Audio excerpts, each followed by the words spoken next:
Ibu saudara warga jemaat GKJ Kanaan yang saya kasihi, COVID-19 meningkat tajam kasusnya 1 bulan terakhir ini karena varian Delta sudah memasuki negara kita. Rumah sakit penuh, antrian panjang, oksigen langka, obat sulit didapatkan. Mari Bapak Ibu, kita perketat protokol kesehatan. Memakai masker double keluar rumah. Jangan buka masker sedetik pun apabila kita berada di tempat umum. Sering mencuci tangan, membawa hand sanitizer, menjaga jarak, menghindari kerumunan, tidak keluar rumah jika tidak urgen, serta menghindari makan bersama di luar. Kita terus berdoa, kiranya Tuhan tetap menolong kita dan melepaskan kita dari masalah yang pelik ini. Tuhan beserta kita.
Ada Yesus yang selalu peduli.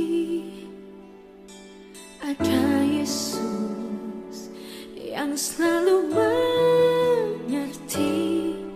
Dia buktikan dengan cinta. Dia berikan nyawanya bagi kita.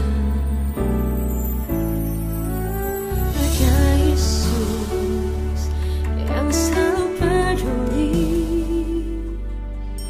Ada Yesus yang selalu mengerti.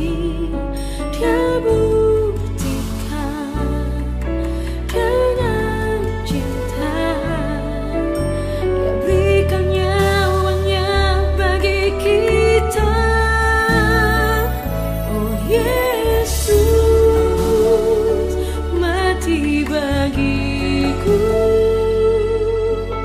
memberikan nyawamu bagi hidupku. Darahmu tebus dosaku, hidupku menjadi yang baru.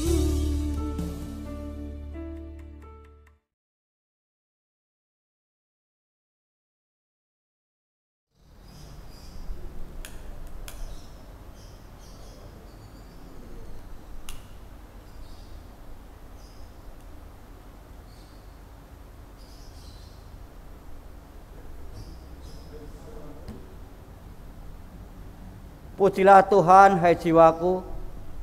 Pujilah namanya yang kudus, hai segenap batinku. Kami mengucap syukur karena kebaikan-Mu ya Tuhan. Dia yang mengampuni segala kesalahan dan memberi damai sejahtera. Dia yang mendamaikan dan menjadikan kita anggota keluarga Allah. Marilah datang beribadah kepadanya dengan tulus hati. Ya, kami siap untuk beribadah kepadanya.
Jemaat yang dikasihi Tuhan, marilah bersama-sama kita memulai ibadah kita saat ini dengan pengakuan di dalam hati kita masing-masing bahwa ibadah kita berlangsung di dalam nama Bapa Pencipta langit dan bumi yang kasih setianya kekal untuk selama-lamanya.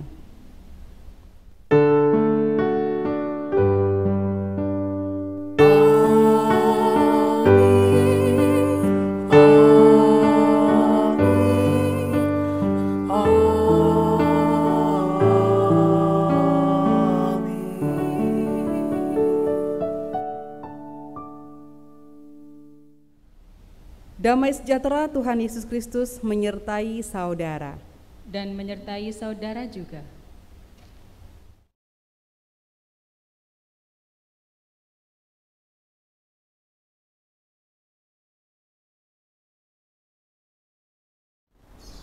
Jemaat yang terkasih dalam Kristus, hidup sebagai umat percaya tentu saja berfokus pada kasih. Seperti yang tertulis dalam 1 Korintus 13 ayat keempat dan 5 yang berbunyi demikian. Kasih itu sabar. Kasih itu murah hati. Ia tidak cemburu. Ia tidak memegahkan diri dan tidak sombong. Ia tidak melakukan yang tidak sopan dan tidak mencari keuntungan diri sendiri. Ia tidak pemarah dan tidak menyimpan kesalahan orang lain. Harus diakui bahwa kita sebagai umat percaya belum sempurna menerapkan perintah kasih tersebut dalam kehidupan sehari-hari. Seringkali kita justru menjauhkan diri dari perintah kasih ini. Oleh karena itu, mari kita datang kepada Allah, Sang Pengampun, untuk mohon belas kasih-Nya dan berefleksi atas dosa yang kita lakukan melalui nyanyian penyesalan dosa.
Jemaat yang terkasih dalam Kristus, Allah adalah sumber kasih yang senantiasa memimpin dan memberkati setiap langkah hidup kita.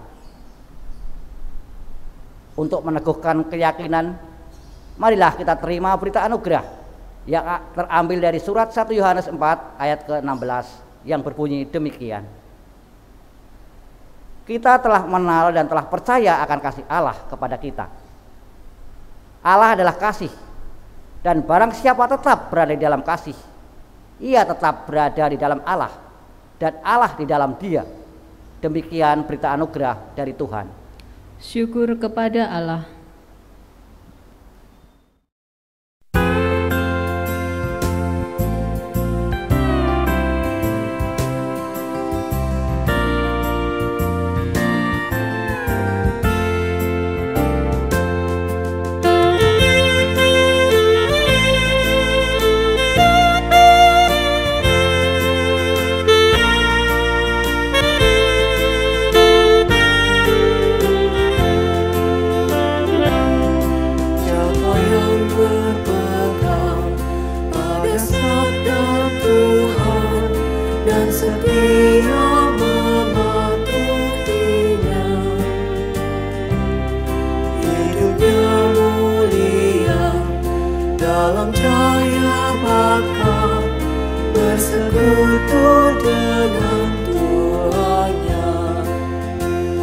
Percayalah dan pegang sabdanya, hidupmu dalam Yesus sungguh bahagia.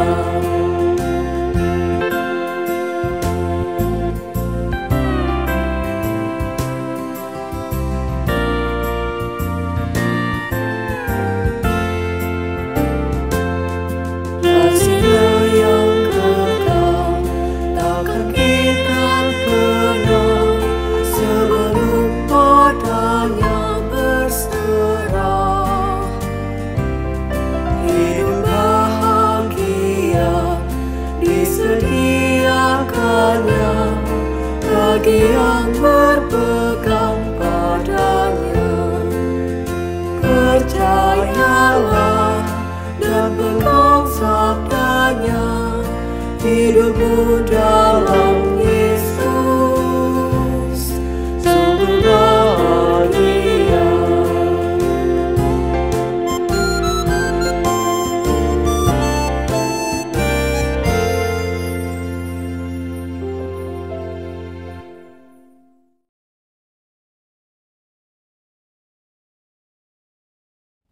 Jemaat yang dikasihi Tuhan, mari bersama-sama kita bersatu di dalam doa. Allah Sang Firman yang hidup, saat ini kami telah siap untuk mendengarkan pembacaan firman dan uraian sabda-Mu. Mampukan kami Tuhan untuk dapat menyerapnya sehingga firman itu mewujud dalam kehidupan kami sehari-hari. Di dalam Kristus Yesus kami berdoa. Amin. Jemaat yang terkasih, mari kita membuka Alkitab kita. Saat ini kita akan membaca dari surat Efesus 2 ayat 11 sampai dengan 22. Efesus 2 ayat 11 sampai dengan 22 sebagai dasar bagi firman Tuhan saat ini. Saya akan membaca untuk kita semua, Bapak Ibu Saudara-saudara dapat menyimaknya bersama-sama. Demikian firman Tuhan. Karena itu ingatlah bahwa dahulu kamu sebagai orang-orang bukan Yahudi menurut daging yang disebut orang-orang tak bersunat oleh mereka yang menamakan dirinya sunat, yaitu sunat lahiriah yang dikerjakan oleh tangan manusia, bahwa waktu itu kamu tanpa Kristus tidak termasuk kewargaan Israel dan tidak mendapat bagian dalam ketentuan-ketentuan yang dijanjikan, tanpa pengharapan dan tanpa Allah di dalam dunia. Tetapi sekarang di dalam Kristus Yesus, kamu yang dahulu jauh sudah menjadi dekat oleh darah Kristus. Karena dialah damai sejahtera kita yang telah mempersatukan kedua pihak dan yang telah merubuhkan tembok pemisah, yaitu perseteruan. Sebab dengan matinya sebagai manusia, ia telah membatalkan hukum Taurat dengan segala perintah dan ketentuannya, untuk menciptakan keduanya menjadi satu manusia baru di dalam dirinya, dan dengan itu mengadakan damai sejahtera. Dan untuk memperdamaikan keduanya di dalam satu tubuh dengan Allah oleh salib, dengan melenyapkan perseteruan pada salib itu. Ia datang dan memberitakan damai sejahtera kepada kamu yang jauh dan damai sejahtera kepada mereka yang dekat. Karena oleh Dia kita kedua pihak dalam satu roh beroleh jalan masuk kepada Bapa. Demikianlah kamu bukan lagi orang asing dan pendatang, melainkan kawan sewarga dari orang-orang kudus dan anggota-anggota keluarga Allah yang dibangun di atas dasar para rasul dan para nabi, dengan Kristus Yesus sebagai batu penjuru. Di dalam Dia tumbuh seluruh bangunan, rapih tersusun menjadi bait Allah yang kudus di dalam Tuhan. Di dalam Dia kamu juga turut dibangunkan menjadi tempat kediaman Allah di dalam Roh. Demikianlah saudara pembacaan firman Tuhan. Berbahagialah mereka yang mendengarkan firman-Nya, memeliharanya dan melakukannya. Haleluya.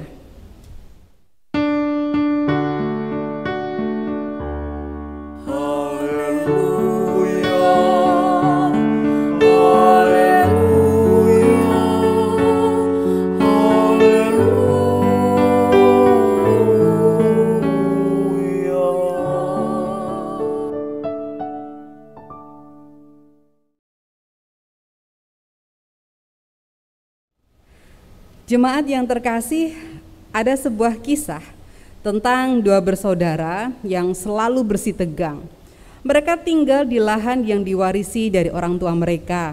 Sang kakak tinggal di sisi barat, sang adik tinggal di sisi timur. Sang adik ini sudah lama dia tidak tahan terhadap kakaknya, lalu dia membuat suatu parit yang memisahkan rumah mereka. Demikian pula saudara dengan sang kakak. Sang kakak juga sudah tidak sabar dengan adiknya. Lalu ia pun pergi kepada seorang tukang yang bijak. Lalu dia meminta kepada tukang itu untuk membangun sebuah tembok.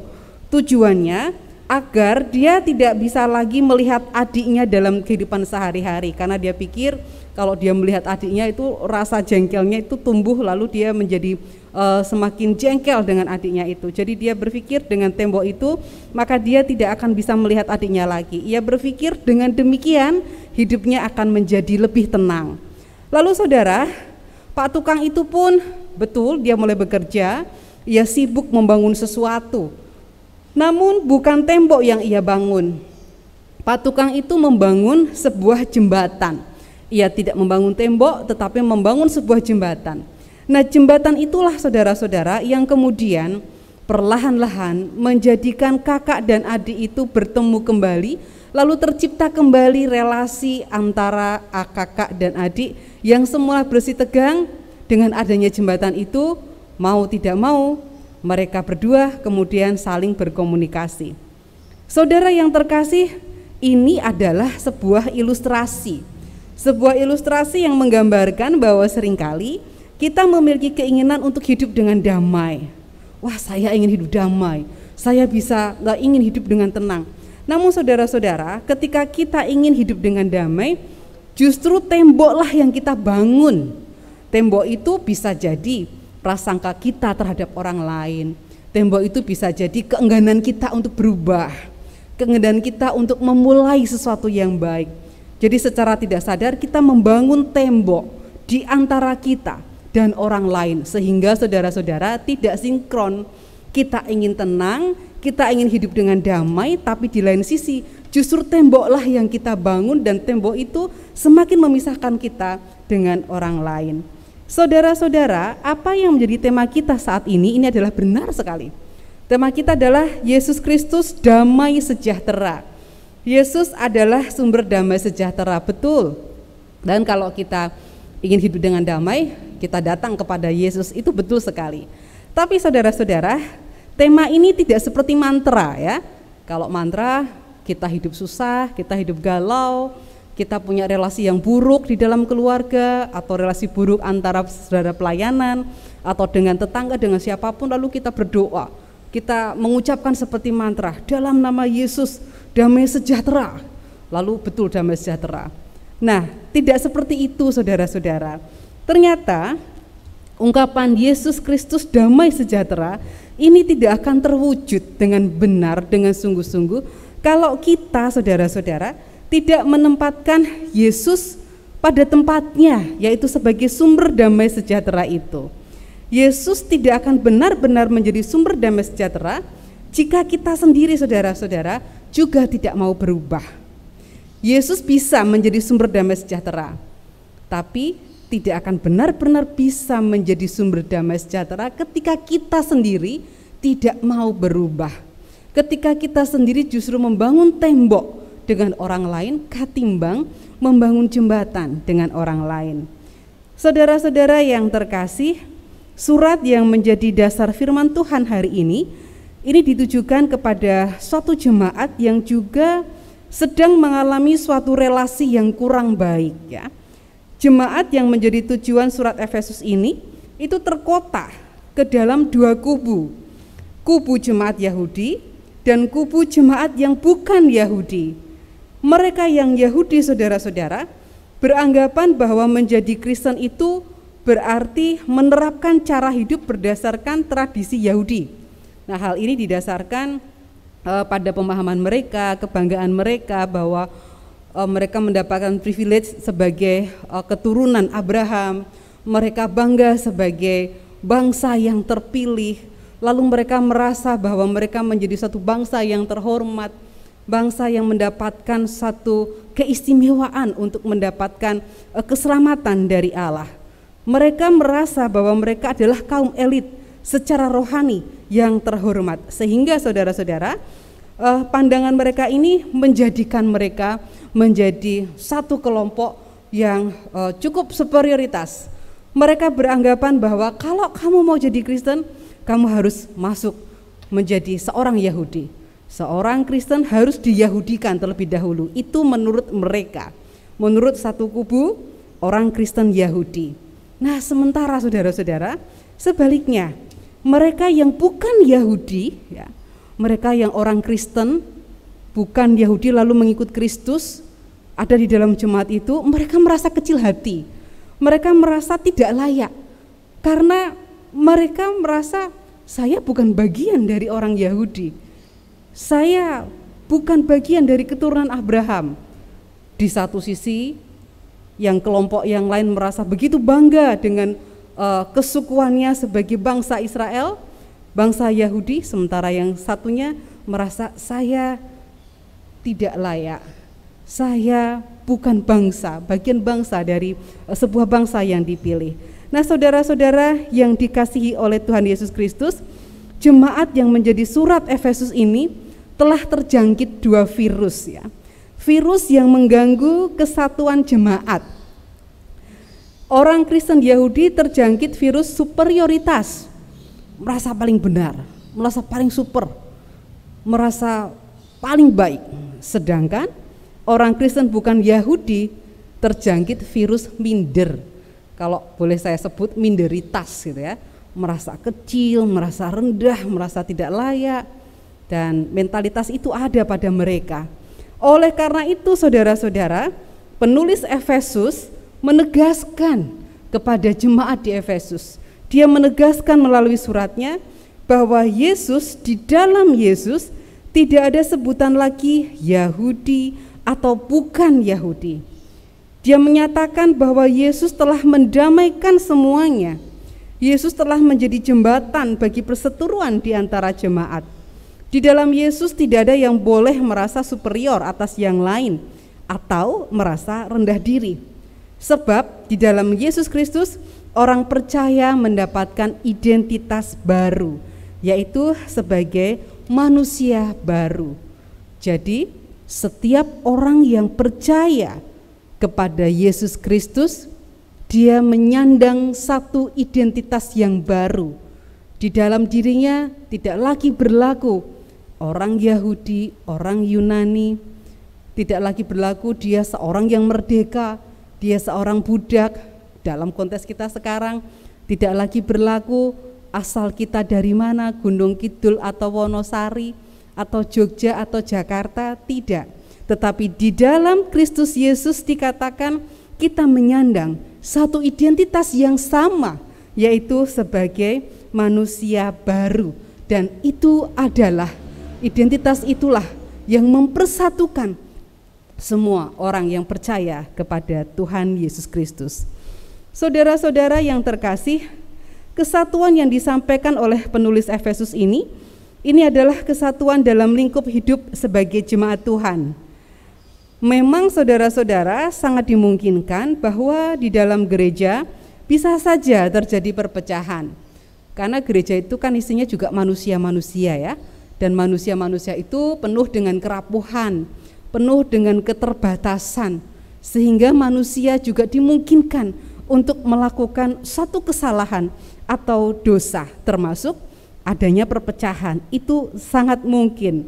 Meskipun sama-sama orang Kristen saudara-saudara, tetapi kadang sulit bagi kita untuk memperlakukan saudara seiman kita sesuai dengan identitas mereka dan identitas kita sebagai orang-orang yang baru, manusia baru. Juga kadang sulit saudara-saudara kita memperlakukan saudara-saudara kita sepersekutuan itu sesuai identitas mereka sebagai manusia baru sama seperti kita. Itu bisa saja terjadi karena saudara-saudara kita juga punya kecenderungan untuk menilai segala sesuatu dari apa yang kita lihat. Ya, kita menilai orang dari apa yang dia kenakan. Kita menilai orang dari apa yang dia punya, dari penampilan luar mereka, dari gelarnya dan sebagainya. Itu kecenderungan kita sebagai manusia. Bapak Ibu bisa mencoba ya, jemaat yang dikasih Tuhan bisa mencoba. Coba kalau kita datang ke suatu tempat ya, ke suatu toko dengan pakaian yang rapi, dengan perhiasan yang ada di tangan kita, dengan gaya yang sangat elegan, tentu para pelayan akan melayani dengan sangat baik. Itu juga bisa terjadi di gereja. Atau misalnya ketika kita datang ke suatu tempat, lalu pakaian kita biasa-biasa saja, pakai kaos oblong, sandalnya sandal jepit, tas kita ala kadarnya, rambut kita hanya biasa-biasa saja begitu ya. Kita akan melihat bagaimana respon orang terhadap kita. Kita bisa amati itu. Dan kadang saudara-saudara kita pun berperilaku seperti itu. Bersikap ya terhadap orang lain bukan pada identitas dia yang kita hargai. Bukan siapa dia, itu yang kita lihat, tapi yang kita lihat adalah tampilan fisiknya, gelar yang ada di belakang namanya atau di depan namanya, rumahnya, apa yang dia kendarai, dan sebagainya. Jika kita seperti itu saudara-saudara, maka kita bukanlah manusia baru. Sia-sia identitas baru yang diberikan Tuhan kepada kita, bahwa kita adalah manusia baru, itu sia-sia. Sia-sia juga jembatan yang dibangun oleh Allah untuk memperdamaikan kita dengan sesama. Karena justru dengan sikap kita yang seperti itu, yang melihat luar, kita sudah membangun tembok antara kita dan juga sesama. Seperti apa yang dilakukan Samuel, saudara-saudara, ketika Samuel ditegur oleh Allah, ketika Samuel diutus oleh Allah untuk mencari raja bagi Israel. Lalu Samuel menilai Daud ya, itu tidak pantas untuk menjadi raja. Dalam penglihatan Samuel, perawakan Daud yang kecil itu tidak cocok sebagai seorang raja. Daud yang masih muda dalam penglihatan Samuel juga tidak pantas untuk menjadi sosok raja. Dalam perawakan yang kurang meyakinkan itu saudara-saudara, Allah justru memakai Daud untuk suatu rencana yang mengubah hidup sebuah bangsa. Nah, hal ini mengingatkan kita saudara-saudara untuk tidak menilai segala sesuatu dari apa yang kita lihat. Untuk menghargai sesuatu bukan dari apa yang kelihatan oleh mata saja. Juga mengingatkan kepada kita semua untuk berlaku tidak seperti orang Kristen Yahudi yang merasa paling benar, yang merasa paling berhak untuk mendapatkan keselamatan. Namun kita dapat berlaku sebagaimana manusia yang baru, yang diperdamaikan di dalam Kristus Yesus. Tuhan memberkati kita. Semoga kita dimampukan untuk melakukan firman-Nya. Amin.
Dengan sikap sempurna, marilah kita menyatakan keteguhan iman percaya kita dengan bersama mengikrarkan pengakuan iman rasuli yang demikian.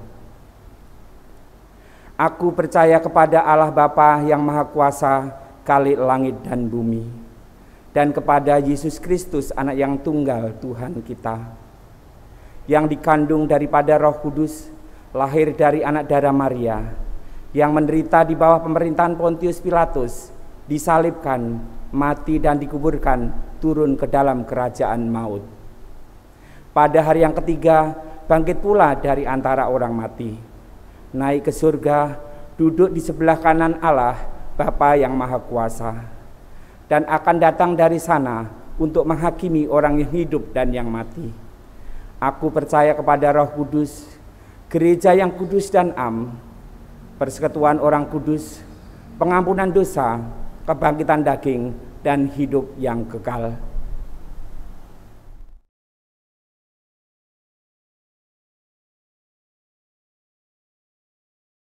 Allah Bapa kami yang Maha Kasih, saat ini Tuhan kami datang kepadamu membawa pergumulan-pergumulan kami. Kami berdoa bagi saudara-saudara kami yang sedang sakit atau dalam proses pemulihan.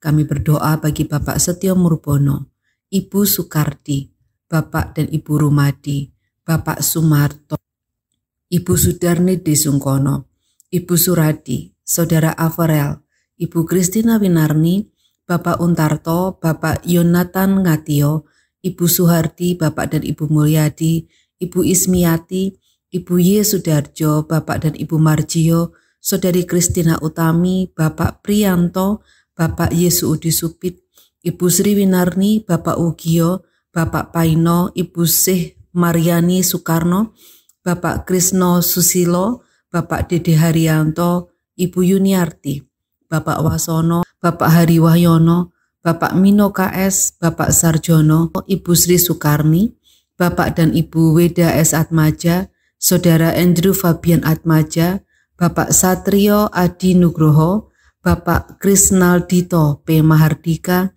Ibu Winarsih, Ibu Sri Widati, Saudara Mario E.P. Satria, Bapak dan Ibu Purwadi, Bapak dan Ibu Higia N. Susanto, Bapak Somali, Bapak Ibu Heri Rudianto, Bapak Dewal Ciman, Saudari Ajeng H.N. Kristi, Saudari Macika Yik Fransika, Bapak Kuncoro Artanto, Bapak Wiyadi, Bapak Ibu Bagus Bowo, dan Bapak Ibu Donald Quinn, atau saudara-saudara kami yang lain yang tidak dapat kami sebutkan satu persatu. Tuhan, kami juga berdoa untuk keluarga-keluarga yang saat ini mengalami duka cita oleh karena ditinggalkan orang-orang yang mereka kasihi. Kami berdoa bagi keluarga Bapak Y. Sudarjo. Kami berdoa bagi keluarga Ibu Satiem. Kami berdoa bagi keluarga Bapak Stefanus Suwarno, dan juga kami berdoa bagi keluarga Bapak Yosafat Karnoto. Saudara-saudara kami ini telah bersama dengan Engkau, dan kami berdoa untuk keluarga yang ditinggalkan Bapa. Kiranya Engkau memberikan kekuatan serta penghiburan kepada saudara-saudara kami ini. Demikian pula Tuhan, kami berdoa untuk pergumulan setiap kami. Kami berdoa untuk para orang tua kami yang telah memasuki usia lanjut. Kiranya di usia senja mereka tetap dapat merasa bahagia dan dapat menikmati kehidupan yang Engkau anugerahkan kepada mereka dengan sukacita. Kami berdoa bagi relasi-relasi di dalam keluarga. Kami berdoa bagi saudara kami yang mencari pasangan hidup, demikian pula untuk mencari tempat pekerjaan atau berharap akan kenaikan tingkat di dalam pekerjaan mereka. Kami berdoa untuk anak-anak kami yang sedang mengikuti proses studi, terutama Tuhan, mereka yang melakukan proses pembelajaran ini melalui media daring. Kiranya Engkau berkenan untuk dapat memberikan kekuatan dan juga kreativitas di dalam memanfaatkan proses studi jarak jauh ini. Kami juga berdoa bagi pergumulan iman kami masing-masing yang tidak dapat kami sebutkan saat ini. Tuhan, kami berdoa untuk proses pembangunan gereja. Kiranya Tuhan, Engkau berkenan untuk menguatkan kami semua agar kami segenap warga gereja dapat terus bersatu dalam doa bagi terwujudnya rumah ibadah yang kami harapkan. Kami juga berdoa untuk proses perizinan dan pembangunan GKJ Bumi Indah dan juga GKJ Yeremia calon Pepantan Sawangan. Allah yang Maha Kasih, kami berdoa bagi kegiatan gereja kami, kiranya Tuhan Engkau memberkati tema pelayanan 2021 persekutuan tanpa batas sebagai upaya yang dapat kami lakukan melalui kegiatan-kegiatan yang telah kami rancang. Allah di surga, kami menyerahkan kehidupan berbangsa dan bernegara kami ini ke dalam kuasa-Mu Tuhan kami Yesus Kristus. Kiranya Engkau berikan kesadaran yang sungguh, kedisiplinan yang tinggi kepada segenap masyarakat agar dapat mematuhi protokol kesehatan dan dapat bersama-sama bergandeng tangan satu sama lain, khususnya kami sebagai bagian dari gereja, agar dapat memberikan keteladanan yang baik bagi masyarakat sekitar dalam hal mengupayakan penanggulangan pandemi COVID-19 ini. Allah Bapa kami hendak menutup doa kami ini dengan doa yang telah Engkau ajarkan kepada kami. Kami bersama-sama hendak menyanyikan doa Bapa kami.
Jemaat yang dikasihi dan mengasihi Tuhan Yesus Kristus, untuk melandasi ucapan syukur kita kepada Tuhan, mari kita dengar Amsal pasal yang ketiga ayat 9 dan 10 yang berbunyi demikian. Muliakanlah Tuhan dengan hartamu dan dengan hasil pertama dari segala penghasilanmu, maka lumbung-lumbungmu akan diisi penuh sampai melimpah-limpah, dan bejana pemerahanmu akan meluap dengan air buah anggurnya.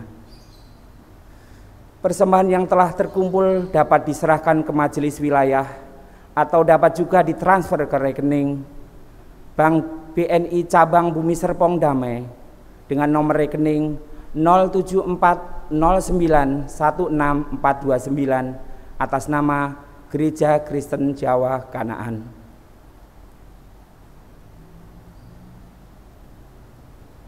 Marilah kita memberikan persembahan sambil menyanyikan NKB 199, 1 dan 2. Sudahkah yang terbaik kuberikan?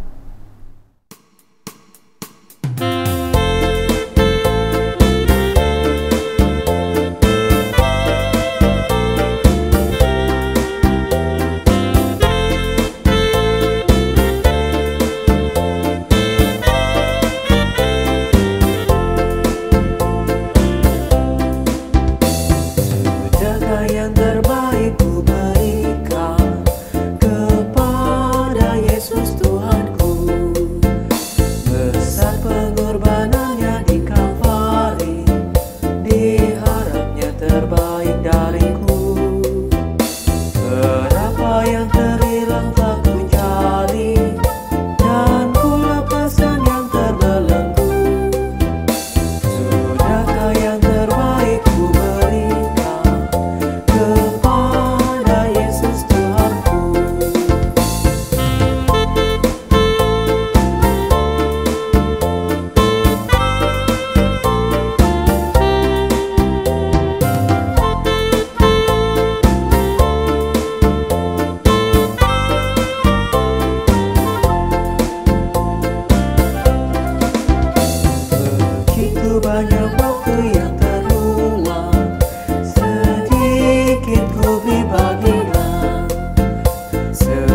kurang kasihku pada Yesus?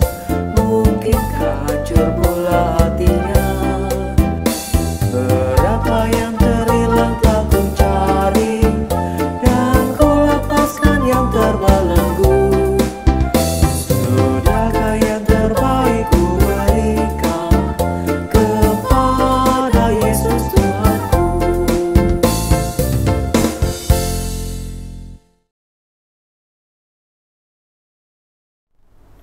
Bapak dan Ibu, mari kita haturkan persembahan ini dalam doa.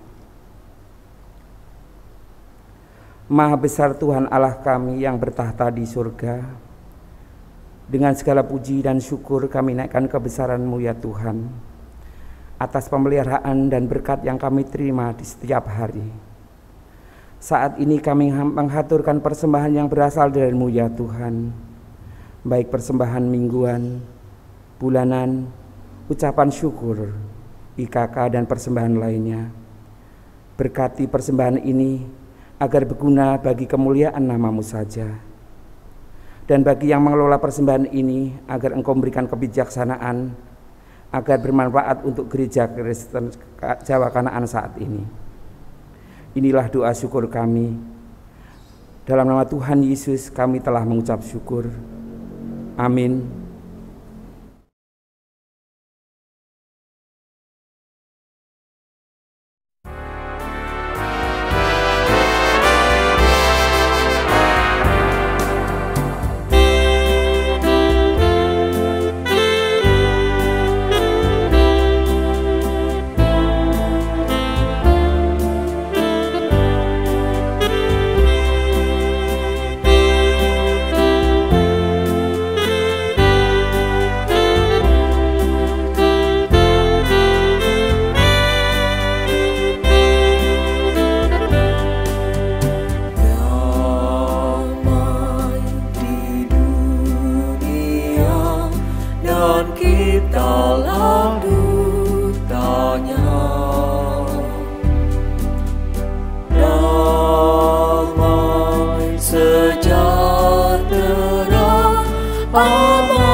Saudara, arahkanlah hatimu kepada Tuhan, Sang Sumber Damai Sejahtera.